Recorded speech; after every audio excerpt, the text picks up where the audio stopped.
up to speed, and then we'll jump into the presentation. So for the folks that just got audio established through Zoom, we apologize, a little bit of technical difficulties here, but thanks for hanging with us.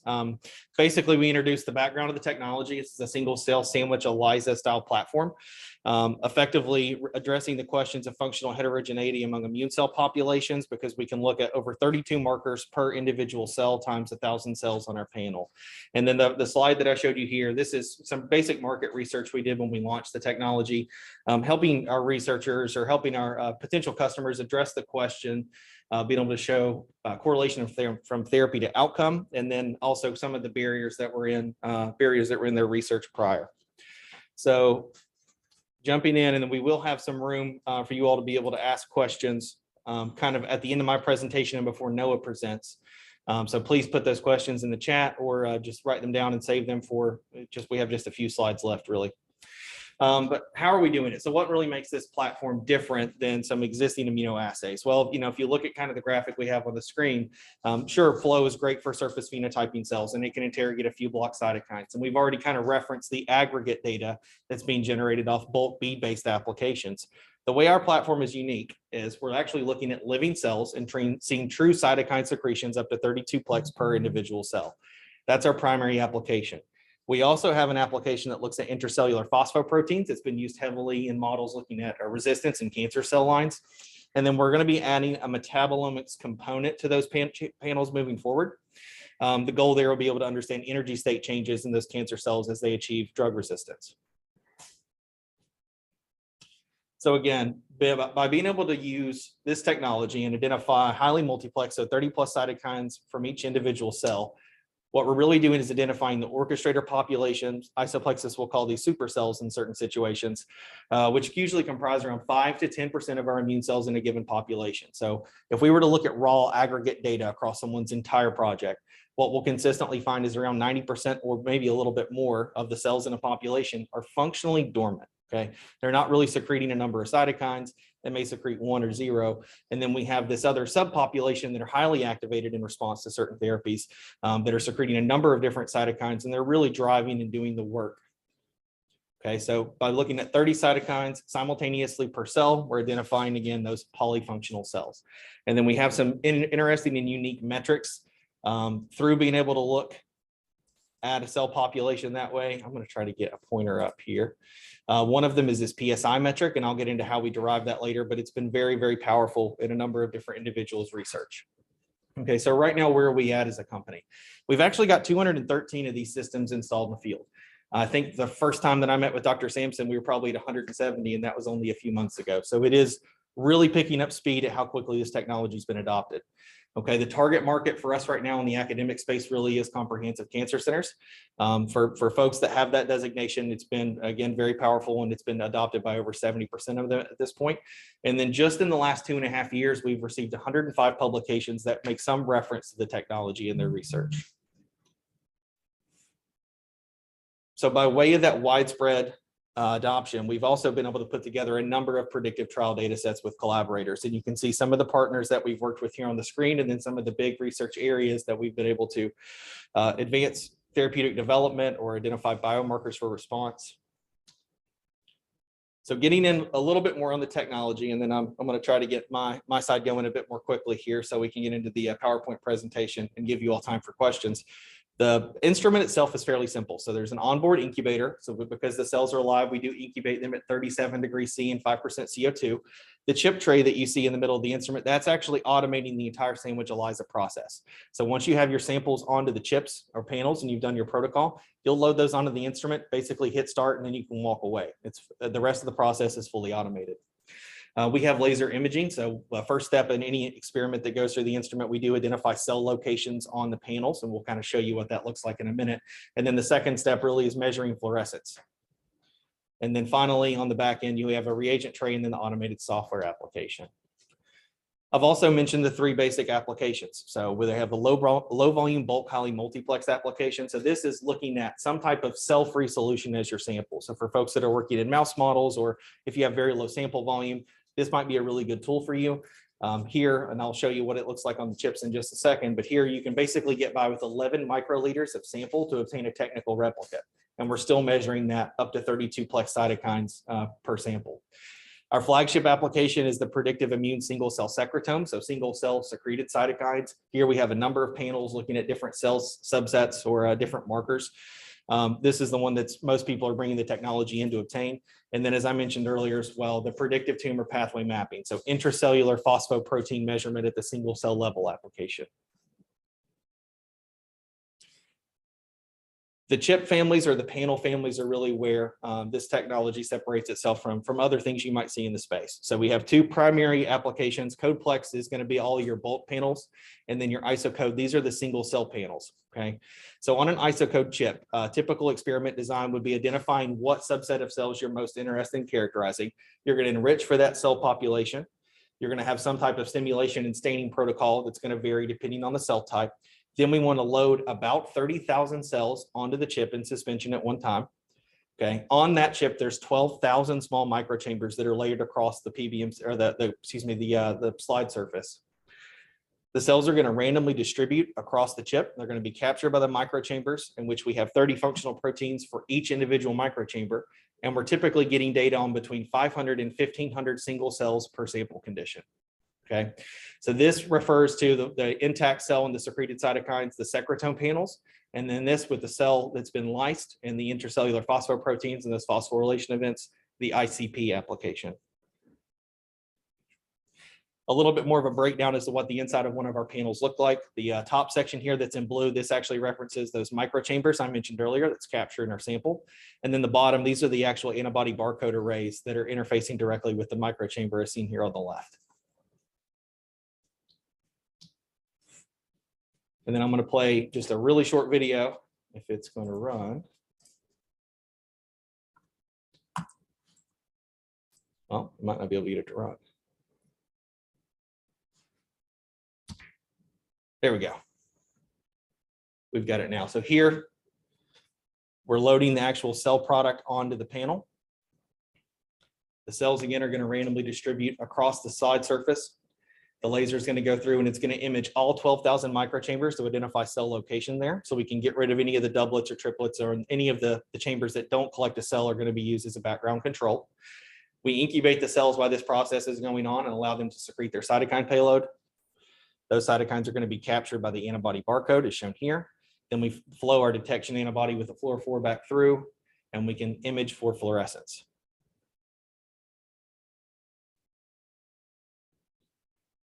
Once the imaging step is complete, the instrument will automatically shoot all of that raw data over to your software analytics application, IsoSpeak, where you can make visualizations such as the Tisney seen here. So let's show you a couple of publication examples of how researchers are using it and where it's made a meaningful impact in their product or in their project. And then one of the common metrics you'll see throughout this is this PSI metric. And I know I referenced it earlier, but PSI stands for Polyfunctional Strength Index. Essentially, it's found by ascertaining the number of cells in a given sample who are secreting 2 or more cytokines, and it also takes into account their secretion intensity. And PSI has been used in a number of different people's projects. I'm going to reference this publication today. So this is a Mitchell Ho pub with the NCI evaluating a targeted cell therapy towards solid tumor. Kite has used it as a product biomarker in a CAR T trial where it correlated directly with patient response, and MD Anderson unlocked clinical meaning in their AML trial looking at Nivo and azacitidine, where it actually correlated directly with patient survival. So again, some pretty powerful immune correlates there in all those publications. I referenced briefly how PSI was found, but that's kind of the general formula to actually identifying PSI. And then again, the graph on the right comes directly from that MD Anderson publication, stratifying persistence. It's a number of quotes here. I'm not going to read all these to you today from why or how PSI has made a meaningful impact in people's publications. I'll reference a couple of the green ones on the right. Dr. Tony Ribas at UCLA, the most conclusive data he's seen in a mouse system. Naval Daver at MD Anderson, again, being able to select the correct therapy. And then Dr. Ben Creelan, just down the road at Moffitt, PSI reflects the ability of a T cell to carry out multiple functions. It is recognized as a metric for the potency of cell therapy and for the efficacy of vaccines. So to give you a couple of example publications, most of these are going to be a little bit cancer-based. So I think we can make some extrapolations to show how it would be meaningful in other folks' projects. But this first publication came from some work we did with Yale. Okay, here they're looking at this LPI and Nivo post-checkpoint treatment, and they're measuring TILs for a functional response. So this is translational in a mouse model, and they're comparing our technology's ability to predict patient response directly with Luminex, okay, so a bulk platform. And then here you can see from the p-value on the left, the single cell isocode PSI. So the single cell isocode PSI was very predictive in this mouse model, whereas none of the values from Luminex actually had a very strong p-value association. And then using the technology, they were actually able to go and pull out in a 3D t-SNE. And actually, each of these individual points would reference to one cell's particular secretion profile. So they can kind of show those responders and non-responders in the 3D space. So the second publication, I'm going to show you another translational pub here with Nectar and UCLA evaluating their BIMPEG. This is the IL-2, highly pegylated IL-2 therapy. This is, again, translational or preclinical, looking actually at a mouse model and evaluating their therapy, which is NKTR on the slide versus traditional IL-2. And then we're trying to measure functional response both from spleen samples in the mice and TIL samples here on the right. And then you can see going from on the spleen, IL-2 to the Nectar therapy, a 21-fold increase in total polyfunctionality. And then in the TILs, a 1,200-fold increase in polyfunctionality there. And the other thing you can do with our technology, not just measuring how well it affects immune response, but actually go and look at what proportion of cells in a given population had a specific secretion profile. So if you're looking for very specific cytokines and chemokines and what cell population are secreting those, you can definitely do that with the technology. Now, here, these are very, very small proportions of cells as far as the whole population that are making a big difference in this study. And this is the one, the quote that Tony Ribas mentioned, this is the most conclusive data he's seen in the model system. Here we were compared to single cell RNA sequencing as well as a number of other platforms to be able to predict immune correlates of response. And this technology showed itself to be the most effective. The reason I like to show that study is because I have the clinical trial follow-up. So this was published in JITC actually, I think in 2021, originally presented actually at SITC in 2020. But here we're actually looking at melanoma patients that were treated with the therapy and measuring CD8 T cell polyfunctional strength difference. So this is pre versus post infusion PSI. And you can see there the red line at the top, a high CD8 T cell PSD correlated directly with the probability of PFS in the patients themselves. Okay, and they were compared to eosinophil counts here in this study, which although we're able to stratify maybe initially, really closed up by the end of that 36-month trial. This is the gastroenterology pub. So moving on maybe from more cancer checkpoint inhibitors and to more cell-based therapies. Here, actually developing a CAR T therapy that's targeted to solid tumor. And you can see there's a number of different CAR T products that were used over on the left. So the two primary therapies and then the mock. Here, Dr. Mitchell Ho's group at the NCI actually were able to not just pull out what the individual secretion profiles were, but actually in mice that were actually had HCC, we're able to eliminate the tumors altogether. And then you can see the particular secretion profiles that were found under this therapeutic, as well as percent survival after days after infusion. So again, early predictive signs of therapeutic efficacy. In another T-cell based publication, this was with John Rossi and Steve Rosenberg's group at Kite and the NCI, published in Blood, trying to understand actually after they already had the responding data, if there was a pre-infusion profile, immune profile from their CAR T therapy that could actually correlate or identify response.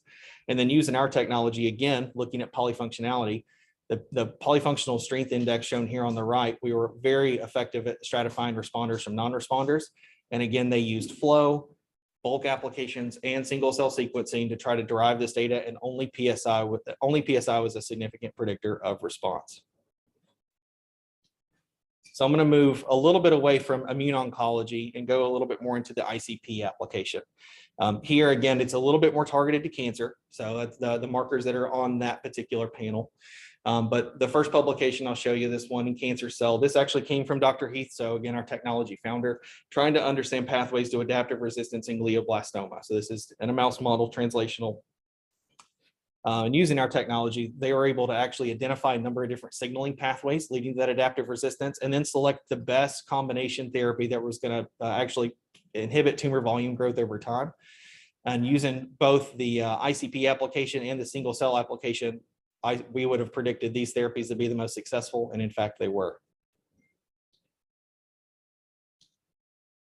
And then a second publication looking at the intracellular proteome.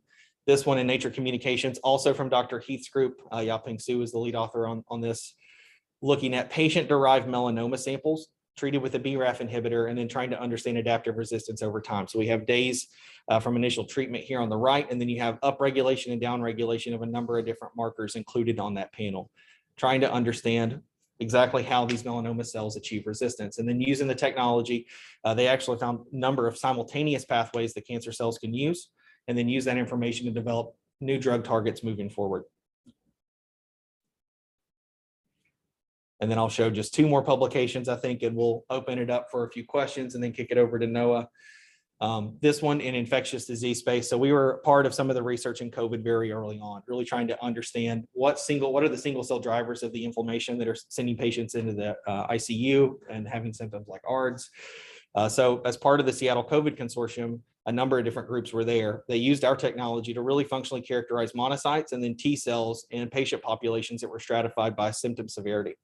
So we can see here, looking first at the monocyte PSI numbers, patients with the most severe symptoms exhibited very high total PSI among monocytes and then kind of going down as symptoms decreased. And similarly for CD8 T cells, we had a big jump between mildly symptomatic patients to moderate, but from moderate to severe, it went down, kind of giving them a way to explain or characterize that CD8 T cell exhaustion. So the second part of this study that's not referenced on my slide here is they also started testing our IL-6 blockade therapies, the post-Oshi therapies in COVID. And we were able to find a number of clinical correlates there showing how effective that therapy was at actually blocking the inflammatory response of monocytes. And then last but not least, also in autoimmunity, we do have a couple of publications in this space. This work done with UConn, really trying to understand immune correlates of on versus off treatment. So here they're measuring TLR2 activation, and we can see from the graph on the right, polyfunctional strength from untreated donors to treated donors was wildly increased. So this kind of goes to show patients that are, their hypothesis was patients that were actually on treatment should have an overall lower PSI, and we should see lower numbers of inflammatory markers in that disease state.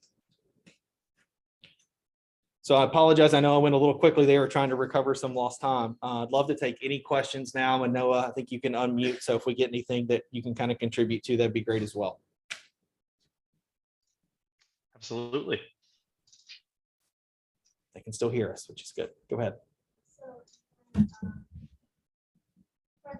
I call it the cartridge chips. So and then when you load it, and then so how you can make sure that it's a single cell distribution in there? Yeah, it's a good question. So she's asking about single cell distribution inside of the single cell panels, Noah. And I think maybe the best way to explain that is because there's 12,000 microchambers, we know there's going to be a number of single cells that do doublets and triplets that get captured in some of those small chambers. Our instrument will identify them with the laser, and then we actually exclude that from your final data set. Okay, so you're not going to see any data that would be skewed from capturing a doublet inside a panel. We also, there's going to be some that don't have any cells in there. We use those for background controls. Does that answer your question? Yes. And then so I think that if I'm not mistaken, and then you also this instrument also can do RNA, single cell RNA. So that's the application that's coming. So right now, she asked a question a little bit about Duomic, Noah. So right now, Duomic is the name of that application. It is in beta testing. We launched our proof of concept data this week at AACR for that application. Effectively, it's going to combine two of our panels. So we're going to have our human adaptive immune panel on one Duomic application. The other one is human intracellular proteome. So that more tumor signaling panel. Effectively, what's going to happen there is we're going to be able to incubate and see not technically true secretions because we do have to lyse the cells to get the RNA data out. But it's going to combine a single cell RNA sequencing bead inside of each microchamber of that chip. And we have some allo tags that allow us to identify where those beads came from. So when we pull that out on our sequencer, so you have to have like an Illumina platform in the future to be able to use it as well. When we pull that out on the sequencer, we can identify exactly which microchamber that cell came from or that RNA data came from, and then be able to make that very direct correlation between here is the proteomic data, and then here's the RNA data. Okay, so for folks that are doing things like cell therapies is what our initial proof of concept data was at. If you can identify polyfunctional subsets of CAR T products, okay, we know that those, we've shown you in the data already that those are highly indicative of a good response in vivo with patients. And then be able to understand exactly what genes are kind of leading to that polyfunctional profile. It's going to be a really powerful tool for engineering car products. Regarding the cell envelopment, and so just any part concentration. Okay, so question about the cells being loaded onto the chips and then concentration. So you're asking about what quantity maybe of cells you need to be able to load? Yeah. Okay, so on the single cell applications, we're loading about 30,000 cells in suspension onto the chip. That's just kind of a good number to give us like our minimum. We're going to capture enough cells to give you robust data. Effectively, you're going to see data from 500 to 1,500 cells. It's going to vary all around because again, it is random. We have seen correlative data with capturing as few as 200 cells, 200 single cells on that panel. But I think 500 to 1,500 is like a more realistic number. If you can just barely get to 30,000 cells, or maybe you can get just a hair lower than that, we might be able to still work on that project. It might take a little bit of optimization though, so just be aware. Does that sound fair, Noah? Yep, exactly. That's exactly what I would say. And I would say, generally based on your different, cell populations that you may have upstream, we would require, or we would, recommend having at least 2 million cells in PBMCs for if you want to do maybe one subset of T cells. We have different numbers for different cell types. So if you are interested in, running a panel with us, we would recommend speaking with an FAS and we can kind of vet out your experiment upstream. The other really nice thing about our company is we are very much so geared towards working with you on a regular basis in your projects, right? So what we don't do is sell you an instrument and then say good luck. Noah and FAS is on site basically every single week with customers working on experiment designs and then actually getting the best data while executing the experiment. He also helps with data analytics and data review to help you build those visualizations that are going to go into your publication. So. Just for my clarification, so the source, the tissue source is PBMCs. If you can enrich them and whatever assays. The tissue source can be a number of things. PBMCs is really popular. A lot of the publications you've seen here are PBMCs, but they're also maybe a bit more clinically than what your focus might be. It just varies. We pull immune cells from the TME. We're pulling, Noah, what are some of the other sample types that you see on a regular basis? You're probably better at addressing that question. Yeah, so we've been in talks with groups who are working in organoid. That's still far upstream in the development pipeline, but that's something that we've had a lot of use or interest in the last couple of months. Tumor microenvironment, like Luke said, simply just pulling the tumor by doing a dissociation, then doing a Ficol gradient, following an RBC lysis. Same thing as splenocytes if you're working in mouse, lymph node as well. Really, as long as your cells are in a single cell suspension at the end of the day, and you can be able to pull your cells of interest out from there, you should be okay. If you're working in large, histological samples, like maybe like a tumor or a muscle that maybe have some resident cells, it might be a little bit harder to get at those specifically. But if you're generally working in a large tissue and you have access to a large number of cells that you can pull from, typically we see that gives us the best results. There's a couple different protocols that we have in place for, splenocyte enrichment or, TILs isolation. It just kind of depends on what you're interested in. All good questions.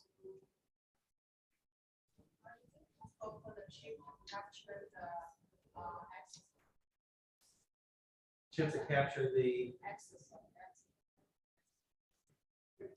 exosome. Noah, we have a question about exosomes. What do you know? I don't know what size they are off the top of my head. Yeah, so I can kind of chime in here. We've had a lot of people that have been interested in running exosomes. They're a little bit too small to be run on our single cell platform. However, we've had some success in running them on our CodePlex platform, just due to the size of them. That's a little bit of a different protocol. It's not necessarily a published and validated online protocol. Sometimes what happens is we'll work with collaborators and collaborators will provide a protocol that had worked for them. And then we take it and then we have it internally. So we have a bunch of different internalized protocols that, aren't necessarily validated for 100% success, but we've had some success in the field with them. So if you're interested, I can get some information on running exosomes and we can provide that information over to you. And a follow-up of this question. So what's the cell size and fixed for Typically, any immune cell is going to be fine. The maximum width of one of those microchambers is 20 microns. Okay, so if we get into some of our neural cells and then maybe also some blasts, then might be too big in certain situations. But basically, anything in the immune category, we should be good to go. I think that's a fair explanation, though. Yep, 100%. Typically, we see on the intracellular platform that size exclusion isn't, all that necessary because we end up lysing the cells anyway. So as long as we can kind of jam them in on the intracellular side, they'll typically be okay. We've run larger cell types on intracellular proteome, and that's been okay. But like on the secretome, it's a little bit harder.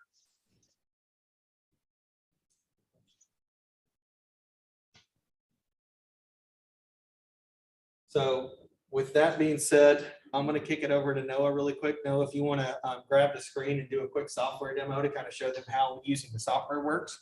We'll have a few more minutes for questions at the end, and then yeah. Sure. I think I accidentally joined as a participant. Is someone able to go and allow participant screen sharing by chance so I can share my screen? Let me see if we can.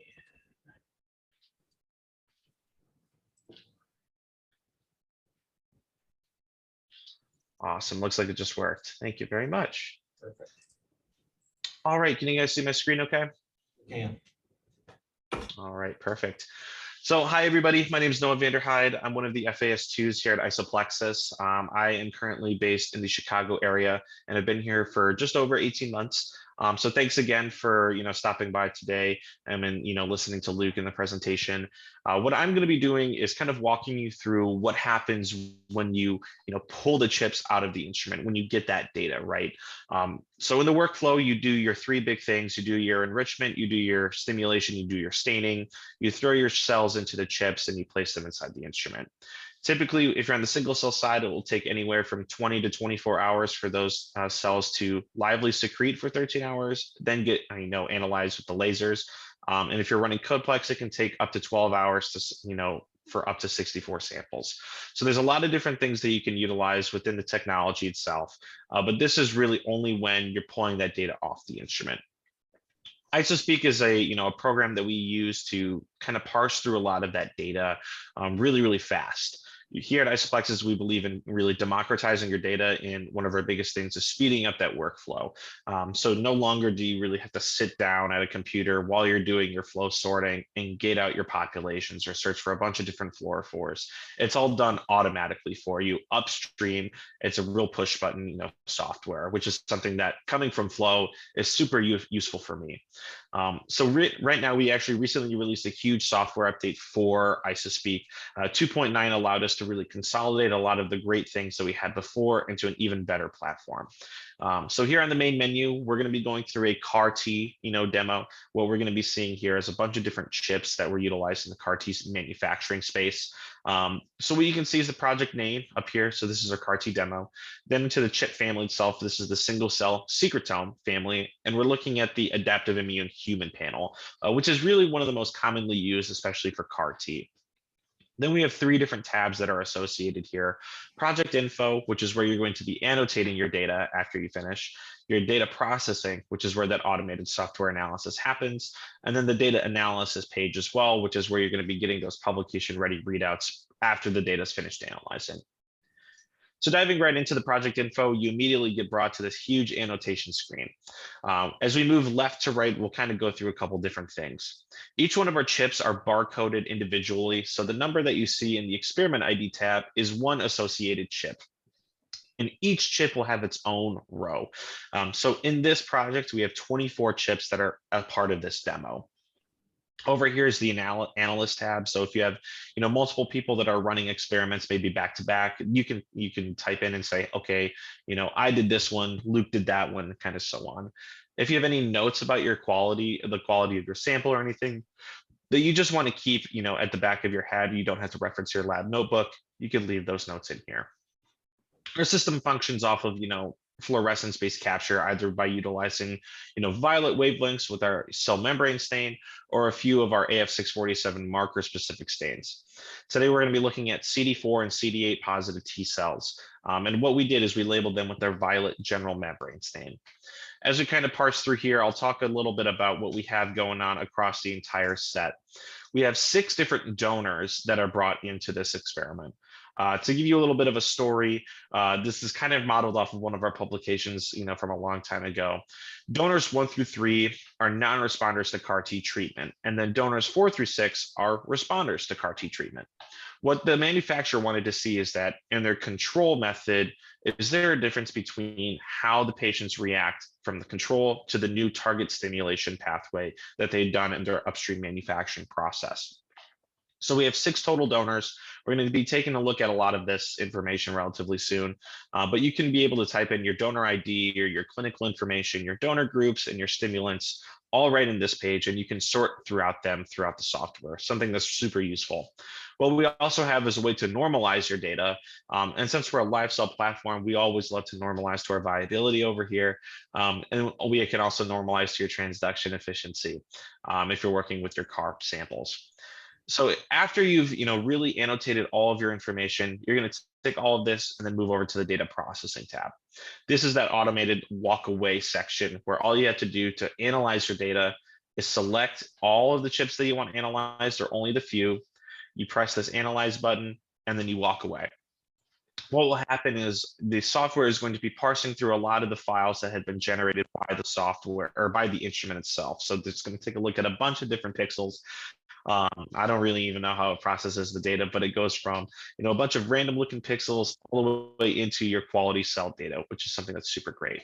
The progress bar over here is going to be taking you through all the associated steps that are happening during that software analysis, from the cell processing, where the image is now taking a look for the single cells that are violet. Then it's going to be processing the signal information from it.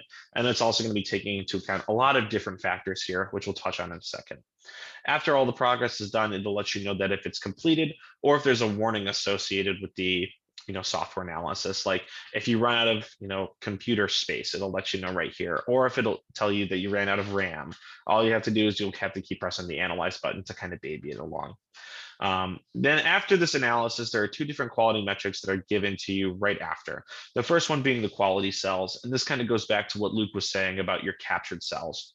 We can capture anywhere from as low as 200 cells all the way up to 1500 plus cells. And that's really good correlative data that we can pull from. Here we can see that we have cells ranging from 361 all the way down to 843 cells that were captured. As long as you're above 200 cells and your ISO-Q scores are high, that means you have some really good data ahead of you. This ISO-Q score is essentially an automated quality control metric that's provided by IsoSpeak. What happens is it actually takes into account a lot of different things across the chip. I'm actually going to try and pull one out here. I have a bunch in my desk. So what's going to happen is it's going to take the chip and it's going to be reading a lot of the information on this glass barcode right here. The glass barcode is going to be where your cells are sitting, where your antibodies are, and everything. If you load your sample with a lot of debris or a lot of signal is produced by your sample, the software is going to say, hey, this signal doesn't look exactly right to me. There's some red noise over here. There's a lot of signal being produced from these hyperactive T cells. I'm going to lower the ISO-Q score. With this automated metric, you'll be able to know what kind of quality you're looking at here. So if your samples are oversaturated, it might be a lower ISO-Q score. As long as your ISO-Q scores are high, you're in the clear. Really from there, all you have to do is move on to the data analysis tab, which we'll kind of break down in a second. Right in the front, you have your raw data section. And this raw data table is going to be taking you through all of the information that is generated by your data. So if we kind of scroll through here between 6 patients and then all of these different conditions, and we scroll all the way down to the bottom, give me 1 second. We have over 14,000 cells that we're looking at here. That's a lot of cells to process, right? So for the sake of time and to really dive into our samples, what we're going to be doing is we're going to be turning off our non-responders. In order to do so, we can go over to the filter selection area and we can change exactly what we want to be looking at that time. So we're going to be looking at both the control versus target stimulated samples, but we're going to be turning off our non-responders, which are donors 1, 2, and 3. What happens now is IsoSpeak is automatically shifting over what data you're going to be looking at and what they're going to be excluding at that time. You can turn all of this back on, but just for the easier sake, we're going to be taking a look at the responders because these are the ones that are going to give you the true insight about your CAR T manufacturing. Additionally, we're also going to be looking at the CD8 positive T cells, just to exclude the CD4s and get our cell numbers down. Something that you can also do that are kind of hidden is you can turn on and off what chips you want to look at. So for instance, if one chip just doesn't turn out good, you can simply turn it off. And then finally, something that we still have from our main software is the option to turn on and off your proteins of interest. So over here is our entire protein menu that's on that panel. But what we can do is we can press the secreted button and we can only look at the samples that had significantly secreted cytokine in them. Now from 14,000 cells that you're looking at times a 34 data points generated per cell, we've gone from hundreds of thousands of data points to maybe just a couple thousand. This is a really great way to kind of parse through all this data. You also have a data set info tab, which you can take a look at here. And then we have the format options. The format options will allow you on a per graph basis to change individual things. So if we look at the raw data, here we can normalize by viability and transduction. If we look at the signal distribution, we can change a lot of different things about these graphs here. It's really to allow you to democratize your data set that was generated. So we're going to go back to protein frequency and we're going to start telling the story of our control versus target stimulated cells. To break it down even further, we're only going to look at donor 4 just for now. What we see here is the sample-based information. So these are 2 separate chips that were analyzed. The first one is our control chip, meaning that they had the control stimulation versus the new target stimulation here. What we can see is that there's a huge upregulation in secreted cytokine from the control to the target stimulated condition in a variety of different cytokine groups. We organize these as dominant functional groups such as effector, chemoattractive, stimulatory, regulatory, and we're missing one more with inflammation, but that one wasn't secreted in the population. Then we also have the bar graph grid, which is taking all of that sample-based information and then putting it into one graph. So if we add more samples in here, we go from your sample-based to your aggregate information. We also have signal intensity that can be represented as a bar graph, but we also have our signal distribution plot, which is really telling you all of the information about the fluorescence. So here we can see on top of each of these bars what the percentage of that cytokine is secreted by the sample. And what we see here is that there's these longer tails and these higher numbers in the target stimulated, meaning that there's still a lot of secreted cytokine.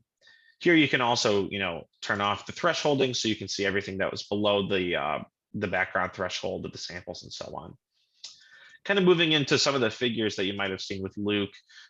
This is the polyfunctionality chart. And here you can see that there's a huge upregulation in polyfunctionality. Well, we also have a pie chart that can break down that individual percentage. The PSI is also associated with the polyfunctionality, which is also shown as an increase. The polyfunctional groups, which we can show as a heat map, where we can see that there's a lot of different secreted cytokines. And in the target stimulated groups, we have 8 or 9 cytokines being secreted at a time. Our PAP-PCA, which is another visual way to represent this. And then we also have 3D representations and 2D representations in TISNE and UMAP to really give you this high fidelity information and packing this all down into a lot easier to digest ways. I'll kind of stop there for now because I know we might be running a little bit short on time because we're getting close to the top of the hour. But if anybody has any questions, feel free to ask them at any point. This is really just kind of a brief introduction to the software. And we also do offer free trials for our software where you can download a demo data set yourself, and then you can get in there and get to play around in the sandbox. So with that, I can transition it back to Luke, or if anybody has any questions, feel free to speak up. Yeah, we'll open it up for questions again. And if anybody wants to ask anything very targeted about a project they're working on or how they might integrate this data into that project, I think that'd be a great time for that.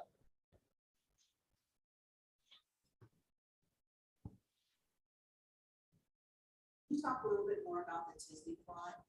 I'm wondering, does that parse out like CD4 positives from CD8 positives? What are we actually seeing? Yes, it does. So what the reason we can't really show it right now just because the software is annotated like this, but give me 1 second. I'm going to see if I can revert to a different way. What we're going to look at now is if we have it like this, we can sort and compare all of your data points in a lot of different ways. Here we're looking at donors 4 through 6. So over here we can see each associated color. If we had organized it and changed it to donor 6 responder or donor donor 4, CD4, donor 4, CD8. That way you can be able to tease a lot of those out. We see that often in our publications. So here we can change it from our donor ID to donor groups. This one I generated upstream. So this is all just the responder category. But if I add one more in, we can take a look at donor 2 and 4, and I'll update the t-SNE. The t-SNE is super fast to generate. It'll actually give you an estimated time to do so. And you can change exactly what proteins you want to look at. Typically, what I like to do when I'm making the t-SNE is to have all proteins equally represented on here. But for this one, to make it a little bit easier, we're only going to be looking at the secreted cytokines. So now here we can see that there's a difference between our responder and our non-responder. We're only looking at the CD4s right now. But if you actually mouse over these, you can get to see each individual cell as a part of that. And we can even turn off the non-secretors, right? Those aren't the cells we're interested in. Now we can actually mouse over these and see, hey, this is a donor 4 CD8, target stimulated sample that secreted IL-5. This is another one from the control from donor 2 that secreted IL-5 as well. Here's some cells secreting granzyme B. Down here, it seems like we have a lot more high secretors. Like this is a little grouping over here that's secreting granzyme B, IL-8, and MIP-1 alpha. But this is just one way to look at it. If we take a look at the UMAP, we have them associated to their dominant functional group. And we can also take a look at it in polyfunctionality. So there's a lot of different ways to really parse through this data in a 2D and in a 3D way. The 2D is only going to be giving you your intensity of secretion, but the 3D you'll be able to sort and label in a lot of different ways. Does that kind of answer your question? Yes, thank you. Yeah, absolutely. Now, is it fair to say that basically anything you're annotating into the project, you can find a way to kind of turn it on and turn it off with the software and use it in your visualizations? Yep, exactly. So typically, like in this demo data set, right, this is how it was organized. But when I make data reports for customers, what I'll typically do when I'm making t-SNEs is I'll type in CD4 donor 1 control and set it this way, because it's really only looking at the one individual category. So all you'll have to do is just update it. And whenever you do so, you'll be able to parse through it with ease. Good questions. So I can't really see the orange and the blue. What is the orange versus the blue? So the oranges are non-responder, and then the blue is the non-responder in this case. So I brought in a donor 2 and donor 4. I'll also bring in the CD4s as well and update the graph. And that way we'll be able to see that we can then break it down between CD8 and then CD4. In the meantime, does anybody else have any questions?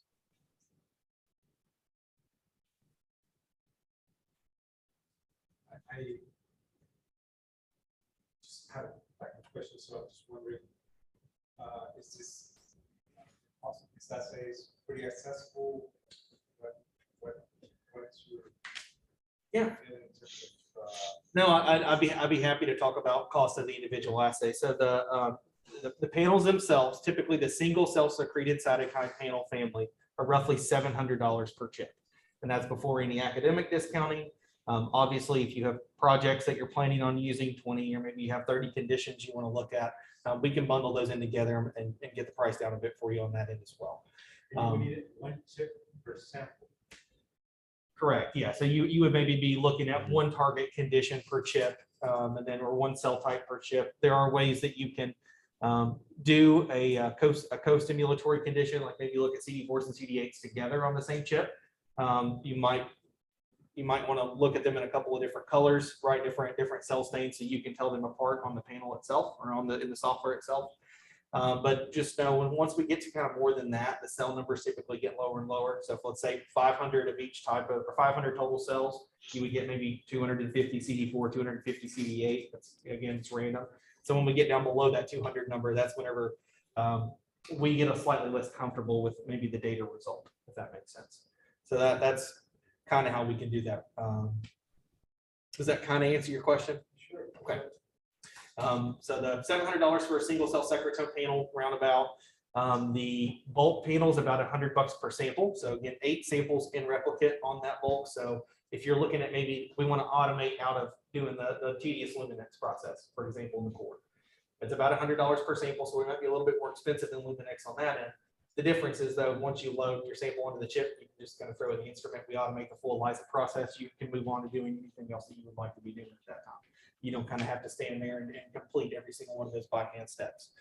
So it's convenient on that end, and maybe your convenience is slightly more expensive than what Luminex charges for their assays. And then on the intracellular proteome panel, those are the most expensive ones right now. They're about $1,000 per chip. Again, this all before academic discounting. Can you highlight the advantages of using this system over sightseeing? You hear that, Noah? Yes, I did. Yeah. Do you want to jump into it, or you would like me to? Yeah, feel free to jump in real quick, and then I can kind of clean up anything after. Yeah, absolutely. So CytSeq, you're basically it's still a flow-based platform, correct? That's CytSeq. So in flow are the cells just about always fixed and blocked, so we can capture any of our cytokines on the inside. Yes, all the cells are fixed and blocked. So that's one of the big advantages there, is that these are going to be living cells. You're going to see what we would call true secretion, so truly secreted cytokines.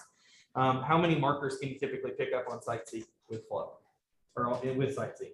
I Don't know. So Noah, do you know the number of markers for that application? I know it varies depending on. That's a new technology that we're looking into using. Like 80. You can detect 80 intracellular 80 cytokines within the cell, within blocked and fixed cells robustly with CytSeq. Is it on the inside or is it on the outside? I thought it was on the outside. Yeah, CytSeq is for surface proteins. Yeah, so there we're comparing surface proteins to secreted cytokines and chemokines as well. So I don't want to say that one platform is better than another. I wouldn't ever sit here and say our platform is better than any other flow platform. I think you would just use them maybe for slightly different purposes, right? So if we're looking at surface phenotyping cells, absolutely.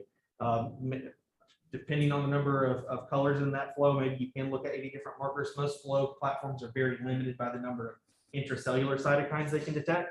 And then just the reality is, if you're capturing cytokines inside the cell and blocked and fixed cells, we can't really say definitively if they're going to be secreted or not, right? Because we've blocked the cells. We've actually altered the cell state to be able to see those cytokines. Does that sound a good summary, Noah? Yeah, and I can also comment a little bit.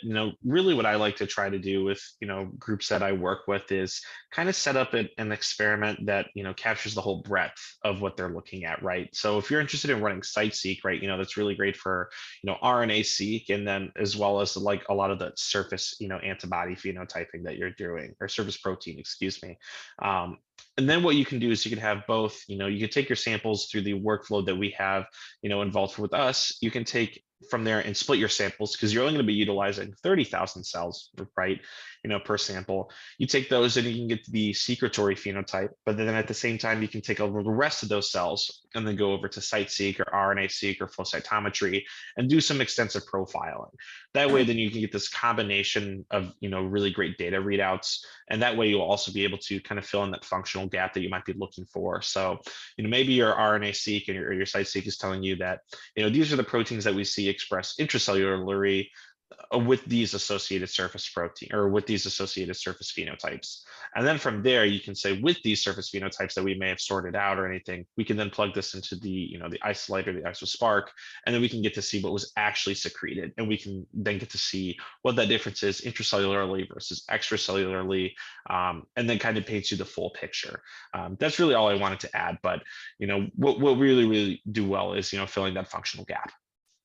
It seemed to be listening to the presentation that one of the strengths of this platform is that you may have cells that have the same decorations, for instance, around the outside, but that they're phenotypically behaving differently, where you have the super secretors versus the non-secretors, or the less secreting cells, but basically they're the same, I guess, family of T cell or other immune cell. And this is predictive of disease outcome or recovery outcomes. Right, well, Is that correct? I mean, I just. I think that's 100% spot on. So what you're really talking about there is comparing maybe the information we can get from a surface phenotype level to a functional phenotype level. And then, you know, this is probably a question that's better answered by you all, but do the secreted cytokines mean more as far as what's driving the immune response, or does the surface markers mean more? And I think, you know, a lot of our data sets, the fact that this technology has been adopted by 15 of 15 top pharma in their drug development phase, it's being used right now at over 70 comprehensive cancer centers. I think that speaks volumes about how a lot of people feel about secreted cytokine data. Well, I would say that your data that you showed in your presentation indicates that, or at least provides evidence that the, you know, this basically the functionality of that cell is a better predictor of outcome, either, you know, survival or, you know, I guess for the treatment side of things, because, you know, I think you had a slide where you were comparing your technology against, you know, Illuminex, for instance, and showing that your technology was more predictive than, and the others were not as predictive. Yeah, I mean, if you look at aggregate data put up beside of our single cell data, one of the things that you really miss are functional changes in that subpopulation of orchestrator cells, right? So again, going back to the raw data that we can pull off this platform, if we can show you from a target, from a control to a target condition, that there's an upregulation of, let's say, twice as many of those orchestrator cells, that's really telling a story about what we maybe can expect to see from, if it's a therapy or if it's looking at a disease state. I think maybe more so than just seeing generalized upregulations in cytokines across an aggregate data set, right? It just tells a little bit of a different story. Now, you know, for maybe a little bit more basic work, or for like, you know, generally getting an idea of what mechanism of action is, sure, I think that aggregate cytokines are perfect for that. But if you really want to dive in and show kind of the definitive mechanism, this technology might be a bit more suited to actually doing that. And then, you know, also we kind of mentioned it in CytSeq and then looking at RNA as well. The reality is when that application is technically kind of online right now, we're letting some of our customers through our early access technology program run samples with us in-house. We're only doing that with people, and it's only ever going to be for people that have the instrument in the future. There's been a number of folks that have reached out that would love to have access to single cell RNA sequencing data and functional data in the exact same sample. But right now as a company, we've got so much demand for that, even just among the beta testing group, that it's only going to be for folks that have an instrument. So if that sounds like something that you would like to integrate in your projects as well, we would have to have an instrument at Florida to be able to obtain that. And as of now, it is all in-house, so we have to do it in-house at IsoPlexis. But next year, hopefully, fingers crossed, we'll be able to, if you have access to an Illumina sequencer here, which I imagine we do somewhere on campus, right? So if we have access to that, then you should be able to actually accomplish those projects here at Florida and not in other places. What other, I know we've gone way over time and I apologize, but I really appreciate the engagement from the group and the questions. Is there any other questions in the chat or from the room?